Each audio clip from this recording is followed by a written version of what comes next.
మహోన్నతంగా చిత్రిస్తూ నారీ లోకానికి తెలుగు ప్రజానీకంతో నీరాజనాలర్పించిన ప్రఖ్యాత సినీ నాటక రంగ రచయిత శ్రీ ఆకెళ్ళ.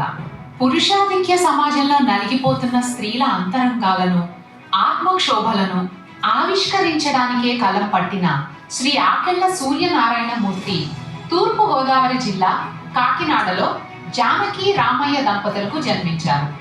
బాల్యంలో రచన కన్నా ముందు నటన వీరిని వరించింది.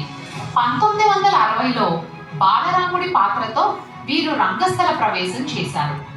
చందమామ, బాలమిత్రల కథలతో ప్రారంభమైన ఆకెళ్ళ సారస్వత వ్యాసంగం 200 కథలు, 20 నవలల వరకు కొనసాగింది. శ్రీ ఆకెళ్ళ సాంఘిక నాటకాలు, బాలల నాటకాలు, పౌరాణిక నాటకాలు, రేడియో నాటకాలు అనేకం రాశారు. బహుళ జనాదరణ పొందిన క్రాస్ రోడ్స్, మూడో పురుషార్థం, నాలుగో సింహం, 6 పిశాచాలు, ఓం, ఋషి, అమ్మ మొదలైన నాటకాలు వీరు రాసినవే.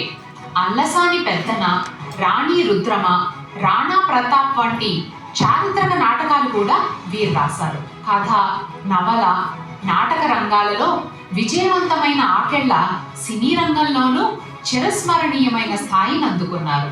సినిమాకు కథ మాత్రమే ప్రధానమని విశ్వసించే ఆకెళ్ళ అందించిన కథతో రూపొందిన తొలి సినిమా మెగాస్టార్ చిరంజీవి నటించిన మగమహారాజు.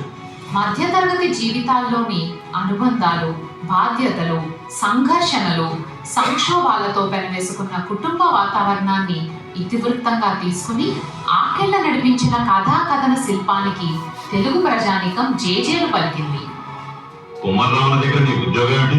మట్టి తొక్కడం, అతను తయారు చేసిన కుండాలని ఎండలో ఆరబెట్టడం, కాలిన కుండాలని బండి మీద సెంటర్కి చేర్చడం. అది నువ్వు చదివిన చదువు ఏమిటి? నీ మీద మేము పెట్టుకున్న ఆశలు ఏమిటి? నువ్వు చేసిన నిర్వాహకం ఏమిటి?